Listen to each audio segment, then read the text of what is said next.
namni imoo qabdan hundi baga gammaddan booda imoo keessan isin malee namni biraadhaa gonkumaayyuu isinii waliin fayyadamuu hin danda'u. Booda imoo keessan qulfiidhaan akka namni biroodhaa isinii waliin hin fayyadamne qulfachuu dandeessan. Haaluma sirratti amma argaa jirtan kanaan imoon nama isinitti agarsiisu kana gabbuufachuudhaan imoo keessan akka namni biroodhaa gonkumaayyuu isinii waliin fayyadamuu hin dandeenye imoo keessan qulfatanii fayyadamuu dandeessan. Imoo qulfii qabu kana gabbuufachuudhaaf as Google Chrome keessanii dhuftanii achi booda bakka sarchii kanarratti michuu joobsitanii barreessitanii michuu joobis achi booda sarchi goosiftu achi booda asirratti michuu joobs.com hojii irratti yeroo tokkoof kilikni gootu achi booda haala kanaan sitti fida asirratti ikoonii sarchii kanarratti yeroo tokkoof kilikni gootu achi booda bakka sarchii kanarratti imoo jettanii barreessitanii achi booda sarchi goosiftu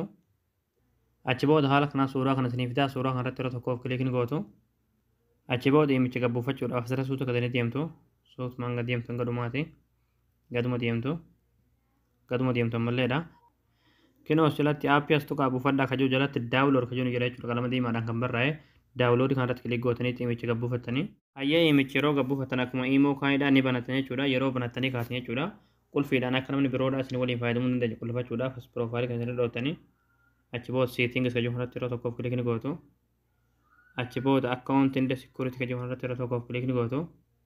achi booda kanoo kan awwalaa kanarratti paaskood look kajuu kanarratti yeroo tokkoof kilikni gootu achi booda haala kanaan asirratti enable kajuu kana kilikni gootu achi booda haala kanaan qulfii itti godhadhaa isiniin jaa qulfii barbaadantti godhattanii mee fakkeenyaaf kan amma 665 ammallee 665 haa qulfadhu